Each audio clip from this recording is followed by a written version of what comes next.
Yo, what's going on, everybody? It's Gem Live and welcome back to another video. And today we're doing something a little bit different. We're going to do more of a raw cut, like podcast type style. I'm with my roommate Jalen and our friend Jake. And today we got inspired by King of the Fourth Quarter. They have their podcast, The Wire. And we're going to go through the top standings in the East and the West. The Vegas odds, they ranked them 1 through 15 in each division. And so we're going to go through, we're going to talk about them. We're going to agree, disagree, bring up some new points. And so let's get right into it. We're going to start with the East first. And at number 1, they have the Boston Celtics leading the East. And does anyone have any problems with that? No, I mean, the Celtics have a pretty solid roster, and I definitely feel like having Gordon Hayward back is going to help them a lot. Oh, okay. Of course, Kyrie. Yeah. So a healthy Celtics team, they have them winning 59 games. The first point I'm going to bring up, do you think a healthy Celtics team beats a healthy Warriors team? No. I think it's possible. I think it's possible. We've seen before that Kyrie could cook Curry.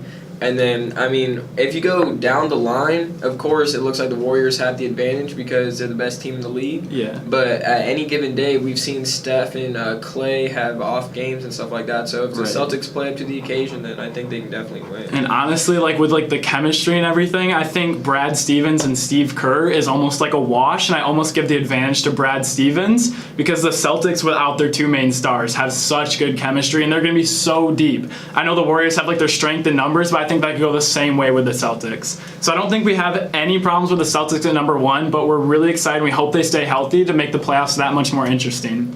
I just want to add something. No. This may be a little biased because I'm a Warriors fan, but I just don't see any team beating the Warriors in a 7-game series. Like, granted, they all stay healthy. The Rockets almost did. I know. Yeah, that's the thing. They both suffered some pretty key injuries, though. Losing Chris Paul, losing Andre Iguodala, because before they lost Iguodala, it was like 3-1. Right. So, that's true. I don't know. This Warriors are just too stacked to me. All right, and they got Boogie this year. We'll see how he plays out, when he can come back, how he meshes with the team. But that's definitely going to be interesting for sure. So number 2, Vegas odds has the Raptors at number 2 with 55.5 wins. And already I'm not sure how I feel about this because that's putting them over the 76ers. And so them being number 2, I know they just picked up Kawhi Leonard, but we haven't seen Kawhi Leonard play all last year. We don't know how healthy he is. We don't know how bad he wants to be in Toronto. We don't know how he's going to work with the team or how they're going to shape out. So I'm not sure if I like this or not. I might have the Raptors and the 76ers flipped. The 76ers are 3. What do you guys think? I honestly think the Raptors would be a solid contender for the number 1 spot too, personally. Oh, shit. Because Kawhi Leonard, I know he didn't play last year, but you can't really just say like he's not going to come out and ball, you know? And I feel like the Raptors bench is a lot better than the Sixers bench because I'm looking at their lineup right now, and I mean, yeah. Korkmaz? I don't know. Yeah, the Sixers have a stacked starting 5, all super young, but their bench isn't that deep. That's the one thing they're going to be dealing with. And I think this is going to be a huge year for Toronto because this decides if they win or lose the Kawhi Leonard trade with DeMar DeRozan. Because if the Raptors don't do well, Kawhi's going to leave. But if they do really well, that might be a really good point for Kawhi to stay. And so they could end up winning this trade. But as of now, we don't know. That's true. Okay, and so moving on to number 3, they have the 76ers, and as we said, they have a really good young core. The process is finally coming together after all these years. Joel Embiid stays healthy. Ben Simmons gets a jump shot. They're getting Markelle Fultz back for a full season. Let's hope he knows how to shoot this. I know. So they really have a hard time shooting, so that's why it was like super important that they brought back J.J. Redick for another year because he was so big for their team. But they just like don't have the shooters, but I still think they're behind the Celtics, but personally I think they're going to be above the Raptors. But they only have them one game, so they have the Raptors winning 55.5, the 76ers winning 54.5. And I think that's fair. So they're pretty much saying it could go either way. All right, moving on to number 4. I also have a problem with this. They have the Pacers at number 4 with 48 wins. And I have the roster pulled up right now. We all have our laptops being all official. But I'm looking at the Pacers lineup. They have Oladipo, Tyreek Evans, Miles Turner, Bogdanovic. And, like, it's a good core. And I know they took a playoffs. Did they take a playoff series last year? They almost beat the Cavs. Yeah, okay, yeah. They went to 7 games, right? So they went to 7 games with the Cavs. But still, I'm not sure how much that says either. The Cavs honestly are kind of feel like the Bucks. I mean, not the Bucks. My bad. The Pacers could be pretty solid. They have some pretty good shooters now. Sabonis, McDermott. I know Tyreek Evans is kind of washed now, but he's definitely a good acquisition. I mean, and Miles Turner, he's pretty young, so he's still developing. Yeah, and then, like, of course, Oladipo, he went out last year. Like, he balled out last year. Yeah. So And, if like- he's And I on think the same level, then Oladipo's only proved himself as a 1 year like all-star, so they're either gonna figure him out or he's gonna continue to grow. Because I know I saw these pictures. He went through a huge body transformation. Really? He lost a huge amount of body fat. He got a lot more athletic, and like being Mr. 360 in high school to be like really really fit. I think that's what really stepped up his game. And I feel like that 1-2 combo between Oladipo and Turner can be really nice because, like, have you guys seen like off-season videos of Turner working out with like the USA team? Yeah. He's been balling, like, Yeah. and playing really good against Kevin Durant and stuff. Yeah, so. Miles Turner's no joke. He kind of reminds me of a Rudy Gobert, just like really big, super good defensively, probably a little bit more skilled on the offensive Yeah, end. for sure. Yeah. Okay, so that was 4. Number 5 is the Bucks. So we're getting towards the bottom of like the playoffs. Who's going to make the cut or not? They have the Bucks winning 47.5 games, just a half game behind the Pacers. Personally, I'd put the Bucks ahead of them just with Giannis. They picked up Eric Bledsoe. You have their lineup? yeah. Chris Middleton. Chris Middleton is nice. I don't care what you guys say. Malcolm Brogdon. If Jabari Parker, he's on the Bulls now, right? So they lost Jabari Parker. Ooh. I know they did lose Jabari Parker, but he is always prone to injury. So I don't know how I feel about that. He didn't make too much of an impact last year on where they ended up in the seedings. But just with Giannis, I think in a playoff series, if it were to come down to the Bucks and Pacers, I think Giannis is in his all-star, like, I'm one of the top dudes, could really like take over a game in the series when they need one. I just feel like in order for them to fill that gap of Jabari Parker, Thon Maker has to step up because And Yeah, they- Thon Maker. They picked up Brook Lopez too. I Yeah, mean, Brook Lopez Brook is Lopez is old, not but bad. like Yeah. he's still a good player. Yeah, that's yeah. definitely some good. I actually didn't know that shit. pickup. Yeah, me either until I looked it up. But yeah, like everyone's been talking so high on Thon Maker, and he hasn't really been showing out. So. Yeah. No, Thon Maker, I feel like he could definitely step up. He put in, I think he's one of those players that really kind of like changes like the pace of the game. Like he can go in there, block a few shots, hit a few threes, and I saw in the playoffs last year he did that a few times, and it won them a few games against the Celtics. So I don't know. We'll see. It's kind of up in the air. They only have them a half game apart, so I think that's fair. You could kind of interchange them. Number 6, the Washington Wizards, 44.5 games. They have them 3 games behind the Bucks. Their lineups looking like John Wall, Bradley Beal. They just picked up Dwight Howard, which is I think could be really good for them. They have a high-paced offense, which I'm not sure how well that would work with Dwight Howard because he's more like back to the basket, but definitely in like the traveling down, finishing alley-oops, Dwight Howard's going to work really good for that. They actually have a really good lineup now that I'm looking at it. They have Markieff Morris, who's solid, but they also have Kelly Oubre and Otto Porter. Yeah. So they're Kelly Oubre, that's Kid Genius's boy. For real. the supreme shooting Definitely sleeve has the best starter. fits in the game. Yeah. No doubt. So I really think the Wizards. I think it's gonna be interesting to see what the Wizards do this year because I'm comfortable with them sitting at the 6th spot. But if they even like slipped up above the Pacers to take the number 4, like I wouldn't be that surprised. Or if they fell out of the playoffs, just like trying to get it together, because I know they have some locker room stuff they have going on. When they started tweeting at each other when they were doing better when John Wall was out. So I don't know. Can't talk about your best player like that. No, I honestly. know. Yeah. So number 7, the Miami Heat.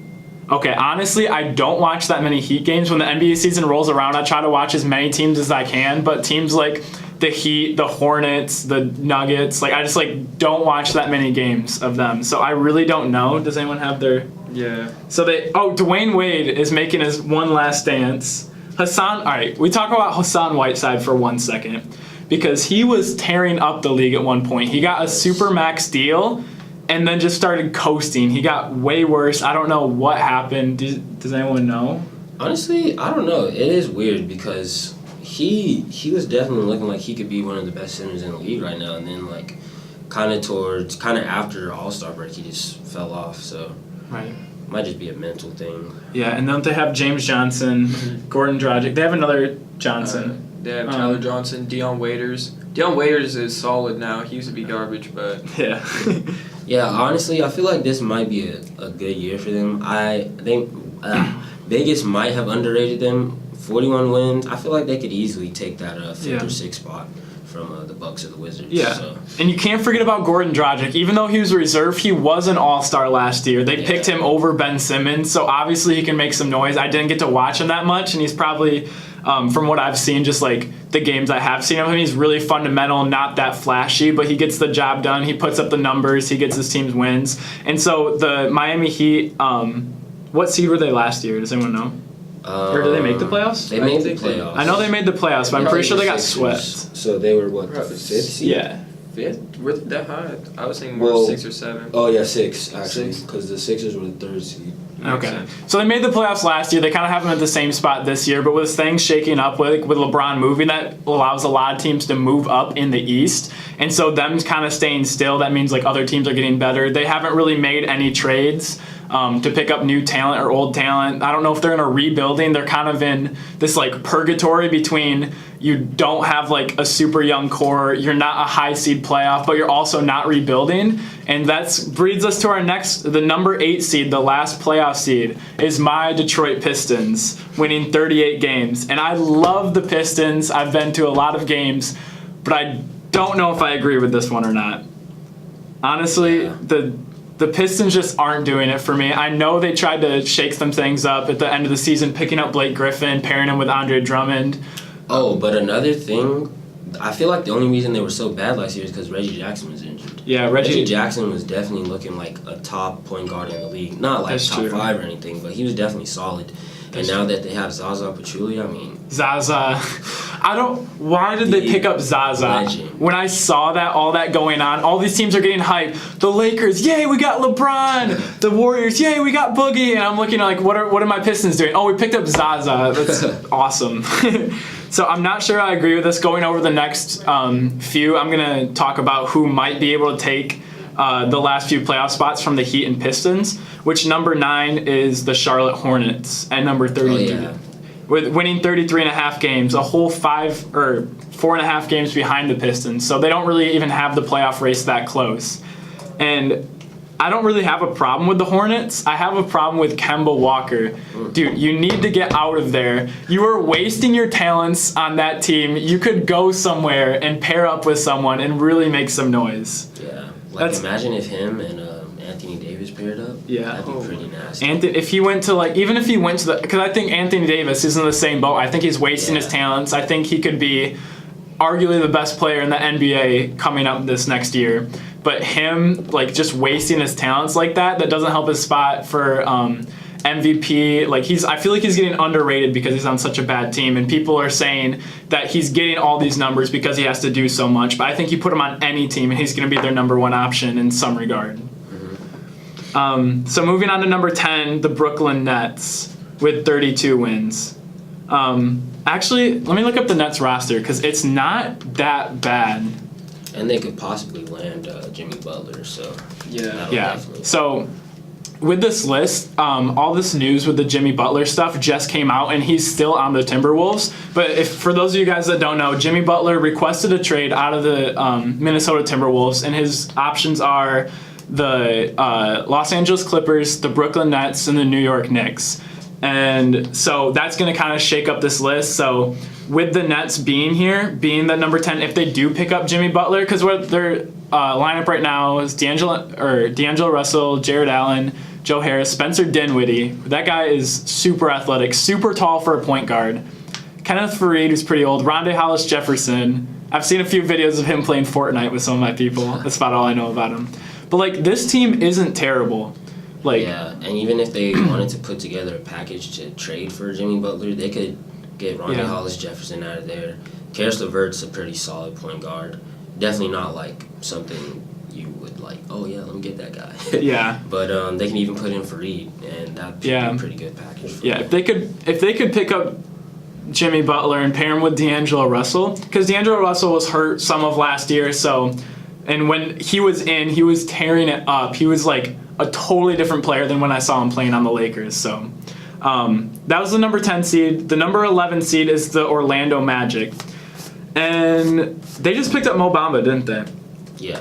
Okay, so what the Magic are doing, they're getting a ton of super tall and long athletic players. So they picked up, they have Aaron Gordon, who we all know if you've seen the slam dunk contest is super athletic. They got Isaiah, or who's the guy from Florida State?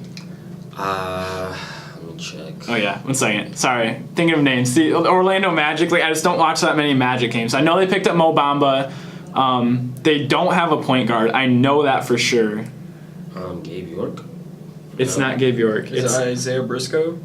see like I don't even know the name of their point guard. Like it's so bad. Yeah, I have no idea. But with Mo Bamba, I've seen videos of him recently. He's put on a lot of muscle mass, and from what I've heard, like the Orlando Magic have a really hard time developing talent. Like that's not what they're good at. Whereas like the Warriors, the Boston Celtics, like they're really really good at taking like prospect players and then turning them into like role players for their team, which they wouldn't have been. But the Orlando Magic haven't had a good track record of doing that. The players kind of stay stagnant there until they move on. People like Victor Oladipo who don't hit their prime until after they leave the Magic. That's just something I've heard. And so I'm okay with the Magic at 11, but this next one is interesting. They have the Cavs all the way at 12. And personally, I think the Cavs could be one of those sleeper teams this year that slips into one of those last spots in the playoffs, making it like to an 8 seed. That's true. Because a lot of people fail to realize that like before. Can you talk up a little bit? Oh yeah, a lot of people fail to realize that like before Kevin Love was on the Cavs, he was nasty. Everyone considered him a top 5 power forward in the league, and Colin Sexton's really really good. Yeah. And they can really make some noise in the East.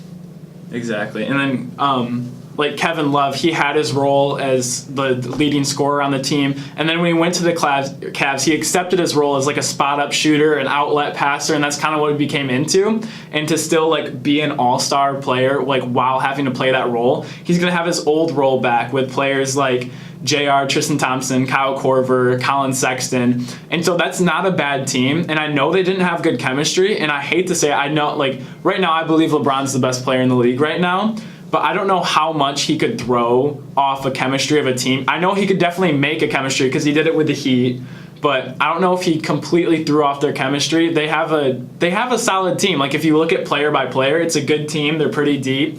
And so that's why I think they're going to be a sleeper team. Vegas only having them winning 30.5 games, which I think is really disrespectful for a team that's like has this many players. That's like really good. And then they do also have players like Jordan Clarkson and Larry Nance, and they were playing really well in the Lakers. I mean, granted, the Lakers weren't good until they got LeBron.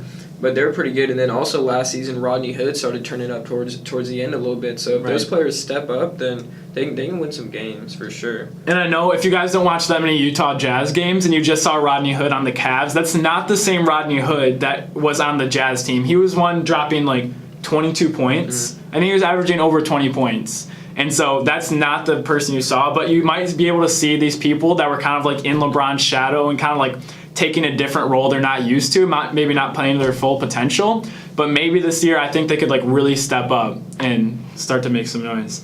Number 13, we have the Bulls. Okay, so I don't know too much about the Bulls. I'm not okay with this. I really want to get to this next one. Number 14, the Knicks. They have the Knicks at the 14 seed.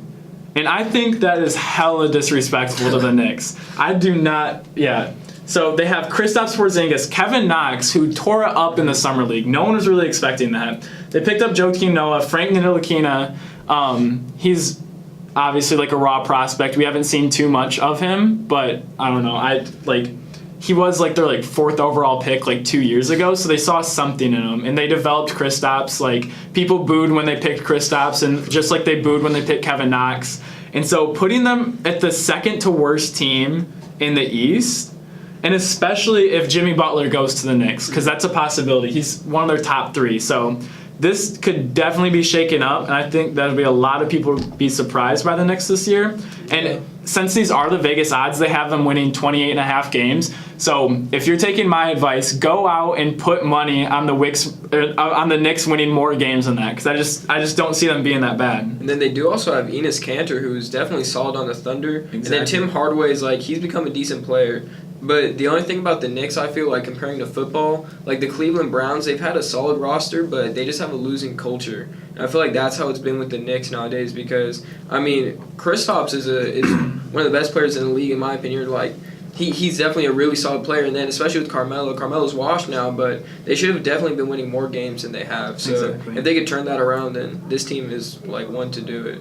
And I just think putting them at the 14 makes sense because Kristaps is coming off an ACL tear. yeah, and he's not going to be back at the beginning of the season either. He's going to miss some, at least some of the first. Yeah, I just don't really see this team gelling very well. Like, Yeah. it's just gonna be a lot of clanky stuff. You got Joakim Noah, you got Cantor. Not a lot of people that can shoot on this team, but definitely. And then how this NBA is shaping out, I know like the NBA is all about money. They have prime time back in LA. LeBron got the scoop. And now I'm hearing all these rumors about Kyrie, Kevin Durant, Jimmy Butler all thinking about joining the Knicks. Like Kyrie, like the Knicks are like the number one place. They have like over 50% of Kyrie joining them after this season. So if we have a league back where the Knicks and the Lakers are the top two teams, that's gonna be really good for the NBA, really good for ratings, and I think that's what it's all about. Yeah. I also did read something, though, that Jimmy Butler, he really wanted to go to the Lakers before they got LeBron because he kind of wants to be like that star player. And I guess that's understandable to some extent. Like, he wants to get paid and he likes the ball in his hands, but it all depends on if he really wants to win or not. So if he plans on going to the Knicks, I don't know how that's going to work out if they also get Kyrie. But I don't know, like Jimmy Butler-wise, he's a good player, but I just can't tell if he wants to win or if he just wants to be seen as the star. Exactly. Jimmy Butler, the three teams he requested, Clippers, Nets, Knicks, all three teams have supermax, like they have the cap to give him like a supermax deal. So that was kind of fishy, and like that's what Andrew Wiggins' older brother kind of sent out the tweet, like talking about the heart he had. It is kind of fishy because he's not like looking to join a team that's like one piece away, like the Bucks. If like the Bucks could thrive using Jimmy Butler, they're just like one piece away. He's not thinking about joining a team like that. Okay, so moving on to number 15, the Atlanta Hawks at number 24. The Atlanta Hawks at number 15 winning 24 games. I don't have a problem with this. It's straightforward. The Hawks are going to be shit this year. They're going to be bad for another couple of years, and that's just how it's going to be. Yeah. All right. So that's going to round up the East. We're already like 20 minutes into this, so I'm going to restart it, and we're going to get right back to you guys in the West. All right, we're back, and we're moving on to the West now. And as we're on our little break, we're just kind of looking at the win share totals, and they are super close. So like 3 through 8, they're all within like 4 games of each other. So this is going to be really close, really controversial.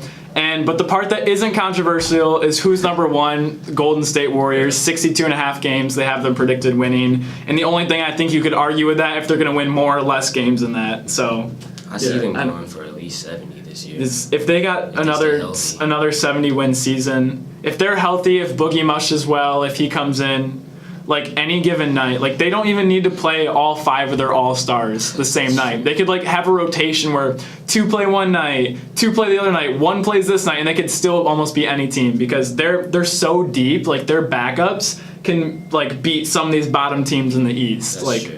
Yeah. So And then the crazy thing about the Warriors is that a lot of times when a team is really good, they're only really good for a season, and then everybody wants to leave to get like a better contract. But it's really cool. All the young guys on their bench, they know their place, and they all want to win. Everybody wants to win together. So I just think that's really cool, and that's how they're being so successful for now and then like the future years. yeah. Yeah, and we lost a couple pieces in the offseason, like Nick Young. He's trash. Nick Young played really good in the finals and He the did. playoffs. He was balling, and but they're still pretty solid. You have Sean Livingston, mid-range Deadeye God. Iguodala. You got Iguodala. Jonas Jerebko is really good. I love Jordan Bell. Jordan Bell is really nice. Yeah, he was playing really good in the summer league too.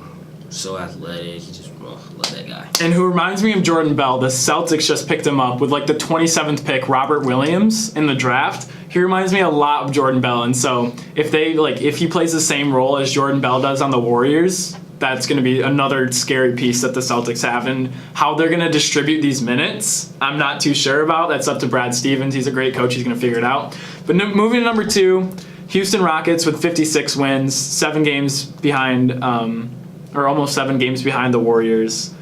I I don't think the Rockets are even going to be close as good as they were last year. No way. I just really don't think they are. They added Carmelo Anthony, another ball-dominant player. So I was really surprised in like the first place that Chris Paul, James Harden made it work, like being so ball-dominant. But I think they're both like pass-first guys that it works. Mm-hmm. But adding Carmelo Anthony, and losing Trevor Ariza to the Suns, I think Trevor Ariza was the most underrated piece on that team. For sure.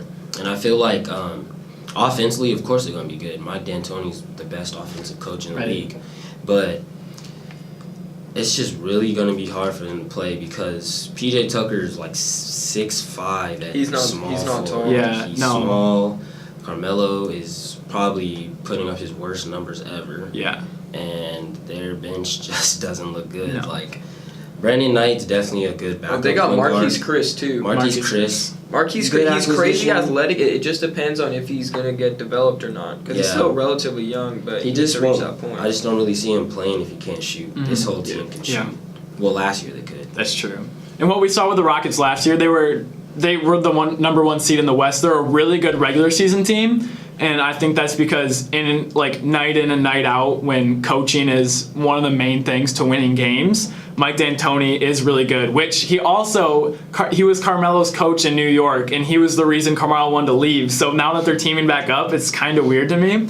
But when it comes playoff times and it's more on how bad the players want it and how hard the players are playing, I just see the Rockets not being what they were last year at all.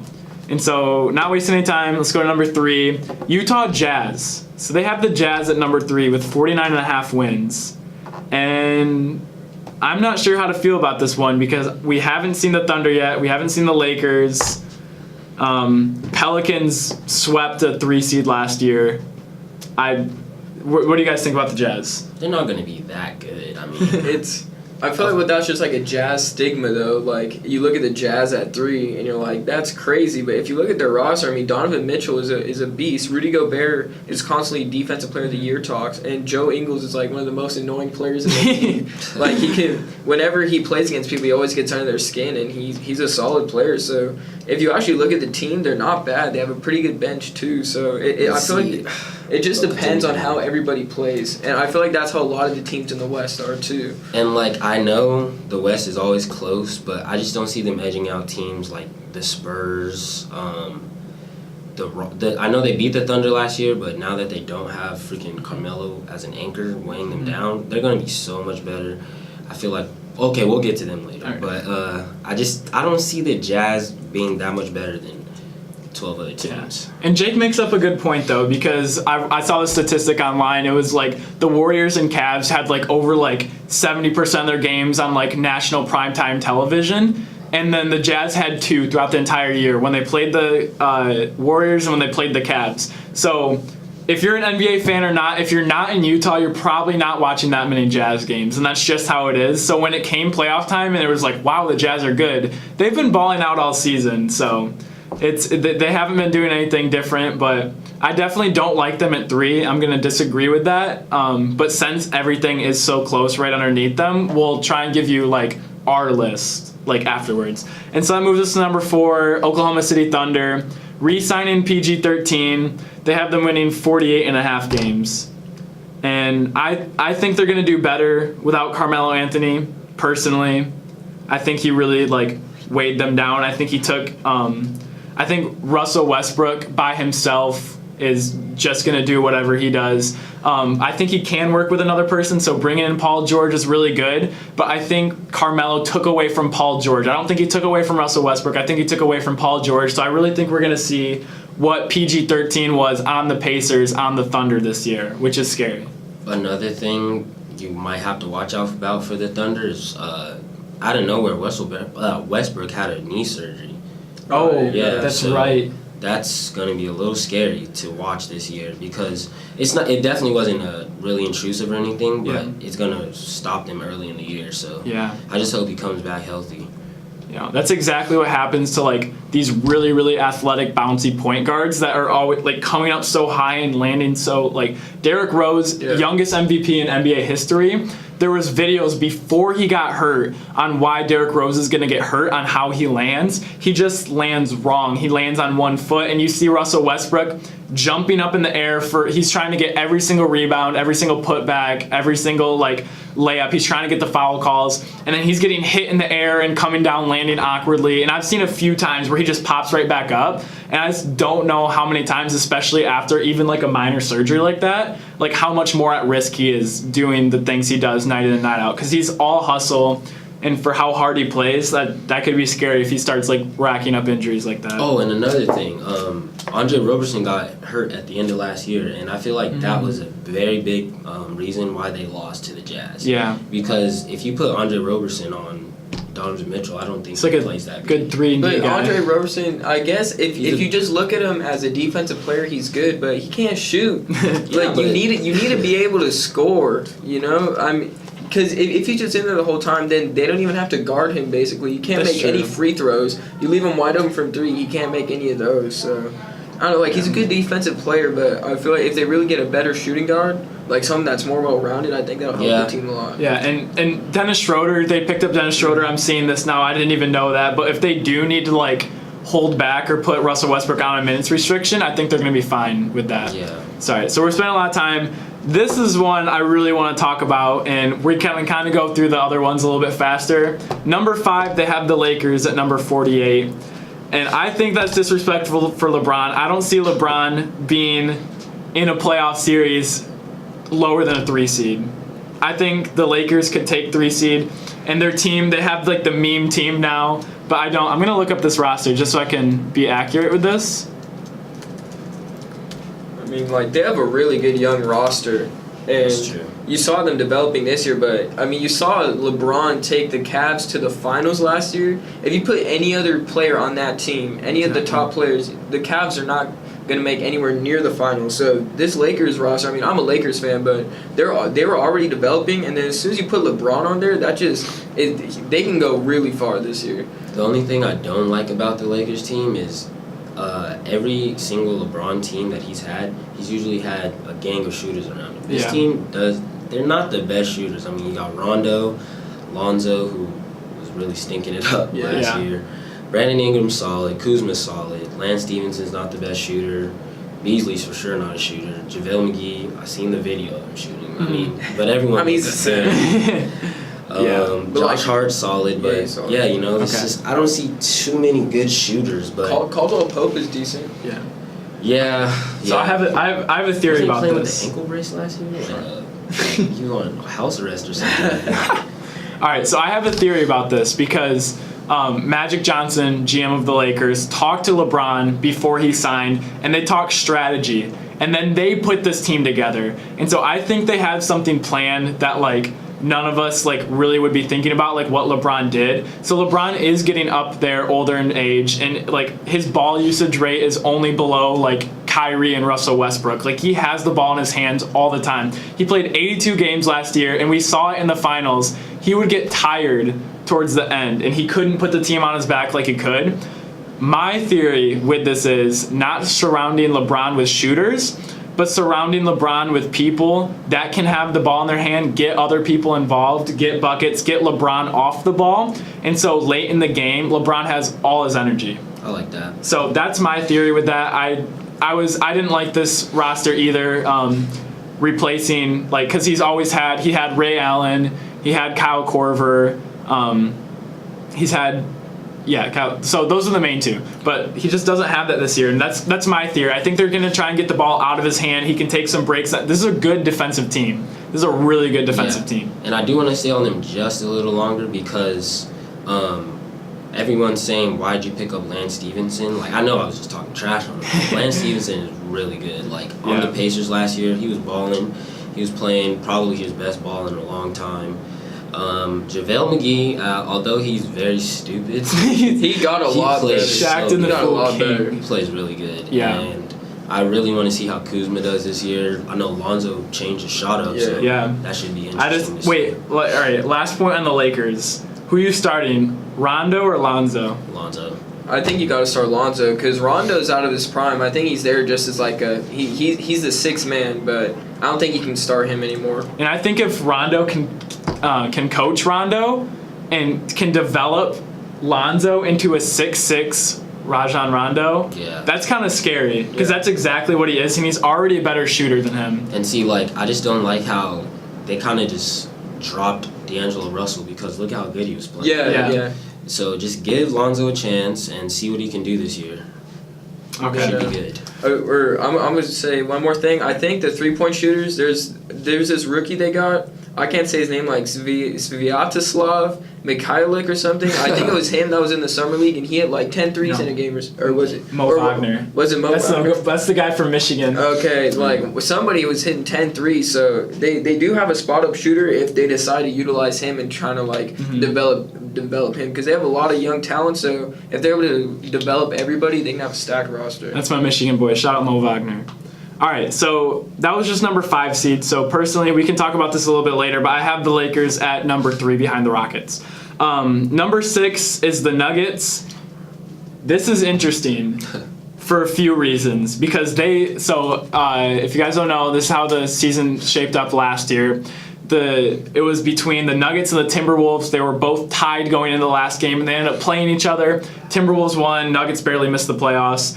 They were missing one of their best players in Paul Millsap for over 25 games, and they just picked up one of the possibly biggest busts or biggest steals in NBA history with Michael Porter Jr. Yeah. And they picked up Isaiah Thomas. Isaiah Thomas, exactly. I have heard that Michael Porter Jr. is probably not playing this year, but even still, this is a solid lineup. Jamal Murray starting, Gary Harris is balling, Will Barton is pretty good, nice off the bench, right? He's coming off the bench? Yeah. Okay. Hernan Gomez, solid. This whole team is solid. I forgot Jokic. Yeah, Jokic. And if you guys watched my last video, I had Jokic as a... Did I have him as a reserve? I think I had him in reserve as the best top 12 players under 25 years old. So he's definitely a baller. He is the best passing big in this league. Yeah. And I don't think we can debate that. All right, number 7, the Pelicans. Wow. I don't know. Drew Holiday, super good. Really showed out in the playoffs. Really showed what he could do. Anthony Davis, a legend. Picked up Julius Randle. They lost Cousins. They lost Cousins, so I don't know. I don't even know really what to think of the Pelicans at this point. I mean, I'm a Lakers fan, and Julius Randle was really tearing it up towards the end of the season. That's So true. I'm a little sad that we didn't re-sign him because he was really carrying the team. So if you put him and Anthony Davis, that's a monster front court. Yeah. So I don't know. Mirotic, he's really good. Yeah. Always making some clutch buckets. Jahlil Okafor, he hasn't came into the league yet. I mean, he hasn't came into his shoes in the league yet. He's still kind of finding his way. But I feel like pairing him up with Anthony Davis would help him. Yeah. I was playing basketball at the gym at SDSU the other day, and I saw someone at Elfin Payton's haircut. So it's funny. I don't know how you Number 8, this one isn't going to be number 8. I'll tell you that right now. Yeah. The Timberwolves winning 45 games. If Jimmy Butler's gone, Timberwolves aren't a playoff team anymore. I'm sorry, it's not. They have a good young core, but they're not going to be a playoff team anymore. And I think wherever Jimmy Butler goes, they're going to rise because he's not going to a top team. So moving on, number 9, the Spurs just picked up DeMar DeRozan. Going to be super interesting. 2 of the best mid-range shooters in the league now, LaMarcus Aldridge and DeMar DeRozan, are on the same team under Greg Popovich. So I think the Spurs could slip. They're definitely going to go above the Timberwolves. I think they could slip above a team like the Pelicans. I mean, with Popovich, because the Spurs made the playoffs without Kawhi Leonard all year. And with this all that is drama. probably some of Popovich's last year's Yeah. coaching. They have them at 45, and they have the Jazz at 49. They can easily slip up to the top 3. The Spurs are always going to be a good team. You can never really count them out. I agree. At the same time, though, they did lose 2 core Spurs players. They lost Ginobili because he retired, and then Tony Parker went to the Hornets. I mean, I know Tony Parker was kind of bad, but there's still role players on that team. So I don't know if they could still keep that Spurs And then mentality. who's the guy I really like? Patty Mills is a good replacement for Dejounte Murray? DeJounte Murray. No, who's the guy that's super athletic? Is it Kyle Anderson? Did he get traded? I think he did. I don't see him. Yeah, there was this guy. Oh, Simmons? Jonathan So Simmons. he's on a Jonathan Magic. Oh yeah, Jonathan Simmons. I love Jonathan Simmons on the Spurs. He was so much fun to watch. And they just drafted Lonnie Walker, right? He's pretty nice. Okay. Franco Bellinelli's over there now. Pau Gasol's probably looking at his last year. Yeah, So. if he doesn't get dunked on, bro. Oh my gosh. All right, moving on to number 10. This one's interesting.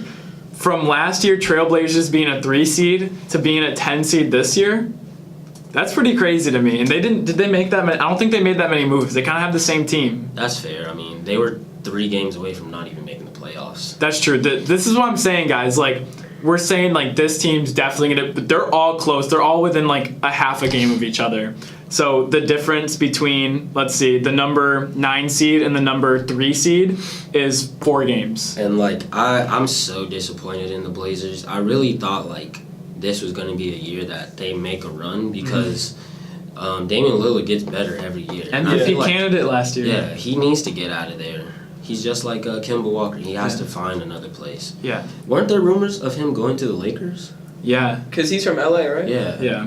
I mean, that's how I feel. Everybody that grew up in LA, there's rumors. Yeah, they want to return back to the Lakers. So. Yeah. And so I think with LA, they're waiting for certain people. I don't think they're going to try and win a championship next year, but next year I think they're going to go for someone like Damian Lillard, Kemba Walker, Kawhi Leonard, and they're definitely going to get 1 or 2 of those 3 with all the assets they have. I think this is a team they threw together to stay really competitive, and they could make some noise if all the chemistry goes well. But I think the Lakers are really looking forward to next year.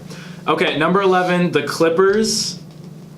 That's not terrible for them, actually. That's probably higher than I would have put them. Well, all right. So scenario though, let's see if they get Jimmy Butler. Do you think that goes up a lot? Okay, all right. Let's do that. So Clippers at number 11 with 36.5 wins. If they get Jimmy Butler, I think they're above the Trailblazers. All right, Clippers. They'll This have is another. Okay, so the team. Clippers had 2 back-to-back It's another clunky picks. team. They picked up Shai Gilgeous-Alexander from Kentucky. I love this kid. 6'6" point guard, really good with the ball, really good playmaker, average shooter. Avery Bradley, They picked up Lou Bob Will. Monte. Tobias Harris. Yeah, so this team with Jimmy Butler, I have them above the Trailblazers, not above the Spurs, above the Timberwolves though. And I think they could make the playoffs with that team. If they could slip in the 7th, 8th spot. I really do. I think they could. If they were able to hold on to DeAndre Jordan, Oh, then yeah. for sure they'd move. Yeah. But you know, like Who's their center now? what's his They name? have- Gortat? They have Boban. Oh yeah, they traded. We were just talking about him. What's his name? Jimmy Butler. Wow. Jimmy Butler. Yeah. He's like he can only do so much with these guys. I mean, Yeah. Well, if Marcin you Gortat is on the decline. Tobias Harris. Is okay, that guy. Tobias Harris, Shai Gilgeous-Alexander, Patrick Beverley, Avery Bradley, Jimmy Butler, 5 amazing defensive players. They could all be first or second team all defensive, because that's some lockdown, especially in the backcourt. Oh yeah, and Lou Williams is always. Lou Will, he's a bucket getter. I feel like with this team though, it's not really exciting. Like, No. If you look at it, it's just like, yeah, they could win some games, but it's just not going to be fun. This is really like a roster full of 6 men. Yeah. No, but it's solid, and they're pretty deep too. So they have them 36.5 wins. I see them being around there, more in the low 40 range. I don't think they're going to go any lower than that, especially if they pick up Jimmy Butler. Yeah. Number 12, we have the Dallas Mavericks. I don't really want to talk that much about them. They have Dennis Smith Jr. They have Dirk again, I guess, for the millionth year. Number 13, the Grizzlies. This is another team I haven't watched that much of, but I know Mike Conley, he's a top point guard in the league, hasn't been healthy. They picked up Jaren Jackson Jr., my boy from Michigan State. They Chandler got Kyle Parsons. Anderson. Kyle Anderson is decent. Yeah, so I mean, like this looks like a 13th ranked team for me. I don't think they're going to be good for a little bit. I know Jaren Jackson showed out in the summer league. I think he really could add something. Mike Conley stays healthy, maybe a win or 2 more. Omri Caspi, easily the worst player on the Warriors last year, will drag them down. Yeah. I hated him so much watching him. Well, see, this is what they have. Jalen has all the stuff to excited about for the Warriors, Lakers. I'm just a Pistons fan, hoping to hold on to that 8th seed in the East. All right, number 14, the Suns. So when I checked this earlier, they had the Suns winning 20 games in the year. Now they have them winning 29, which I think is more fair. But I think the Suns could possibly even do more of this. I think they could find themselves above the Grizzlies, Mavs, Clippers, and I could see them being a 10th seed, like barely missing the playoffs. I want to point this out, All right. but this is the only team so far where you couldn't see 3 of the players. Just from that, There's just a few no names on the team, but this is look. This is a good run. Devin Booker, who we talked about in my last video, in my opinion, best shooting guard next to Donovan Mitchell. They picked up Mikal Bridges. They have Josh Jackson, DeAndre Ayton. Trevor Ariza pickup is so good. Yeah. Having a veteran on that team, a 3-and-D guy with a bunch of really athletic young talent. And picking Tyson Chandler, Drogden Bender, TJ Warren. Oh, they have Ryan Anderson. Anderson. Those are 2 winners you just added in Trevor Ariza and Ryan Anderson. Coming from the Rockets, like they're gonna be solid. I think they're gonna be. I think they're definitely better than the 29 wins. Yeah. It just depends if they could mesh well, because I mean Josh Jackson, he's really athletic. DeAndre Ayton's athletic. Devin Booker, he's a baller. Trevor Ariza, we talked about earlier, he's definitely a leader on that team. Like Jalen said, he's a winner. So if they can just come together, they can win games. And even watching Suns games last year, like they lost a lot. Don't get me wrong, they lost a lot. That's why they got the number 1 overall pick. They didn't lose by much though. They never really got blown out like that. Like they always stayed competitive, and when it came down to when they were playing teams like the Thunder, Warriors, 76ers, they would just lose in the end. Yeah. And I think the players that they've added and like the young talent getting another year, Devin Booker being in his 3rd year now, or 3rd or 4th year. He's still 21 years old, guys. Like their oldest player in their starting lineup, it by far is Trevor Ariza, and then everyone else is 20 to 22 years old, which is crazy. So this Suns team is definitely a team like the 76ers who are I don't think they tanked on purpose. I just think they're just really bad. But I think in a few years, as they get older together, if they can keep at least the majority of this core, maybe bring in another superstar with their assets, I think they're going to be good in a little bit. Which brings us to the last thing. The number 15 seed in the West, the Sacramento Kings, with 25.5 wins. I completely agree with this. I think they're going to be the worst team. But this is the thing that's scary. Listen to this. So, in this next year's NBA draft, the Boston Celtics, so the Kings are definitely going to get a top 10 pick. They're definitely a lottery team this year. 1 through 10. If the Kings get the number 1 spot, it's the Kings pick. 2 through 10, it goes to the Celtics. Wow. So people, Zion Williamson, RJ Barrett, Bol The Celtics. to the Celtics. I'm not making this up. The Celtics have so many assets coming in, and so I hope the Kings do bad. I want Zion Williamson on the Celtics, Bol on the Celtics. Oh my God. I don't even. That's crazy to me. I really they picked up Marvin Bagley. I talked in my draft rant video earlier. I'm not a huge fan of Marvin Bagley. I don't think he's gonna. I'm not. I think he relies way too much on his athleticism to be in the NBA. I think he's a really good college basketball player, but I've seen him go up, jump, and he's on the right side of the rim and still trying to go up with his left hand, and that's gonna get blocked in the NBA. That's just not gonna work, and he is athletic. He's gonna grab the rebounds. He's gonna put back dunks. He's gonna do all that stuff. He's gonna be on SportsCenter top 10. But what's up, Katie? Yeah, but that's where I'm at with that. All right, so that's gonna wrap up the video. Thank you guys so much. If you guys are still here, this is gonna be over. You wanted to put your. Oh yeah. Okay, so me for the West, I have Warriors 1, Rockets 2, Lakers 3, Jazz 4.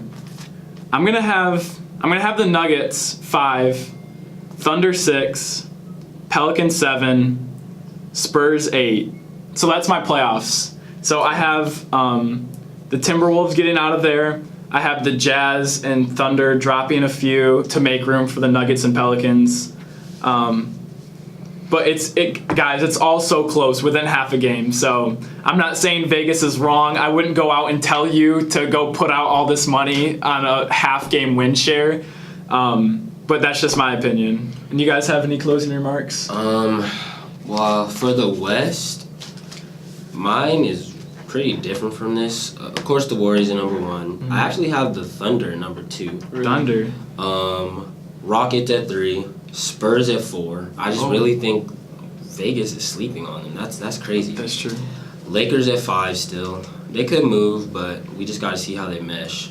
6, I got the Jazz. 7, Pelicans. And 8, Nuggets. 8 Okay. Nuggets. For me, I just really have like a top 4, top 5 thing. Like Warriors for sure, but I think Melo's going to bring the Rockets down a lot. Because like, if you think about late in the game, who you want to have the ball, you want James Harden and Chris Paul to have the ball. But if Melo's in, he's thinking about himself having the ball the whole time. I think that's just going to make them tank in those close game situations. So I think it's Warriors. I'm a Lakers fan, so you can call this bias, but I'm going to put them at 2. And then I really like the Jazz lineup at 3, and then Rockets 4, and then Thunder 5. Okay. And then, yeah. Wait, where'd you have the Rockets? 4. I think they'll be 4. Over the Dude, under the they Jazz? lost a lot of their lot of their I would have players. them at the 3, so I don't see them I don't know as about the number that. 2 seed. I still have them being a good regular season team. Probably not do as much as they did in the playoffs. But thank you guys so much for watching. This has been a totally different video from what I've done before. This is all raw. It's going to be uncut. Let me know if you guys like this, if you sticked around the whole entire time, and let us know if we should do it again, or give us a topic if you want us to talk about for a long time. Thank you guys so much for tuning in. I'll see y'all next time. Peace.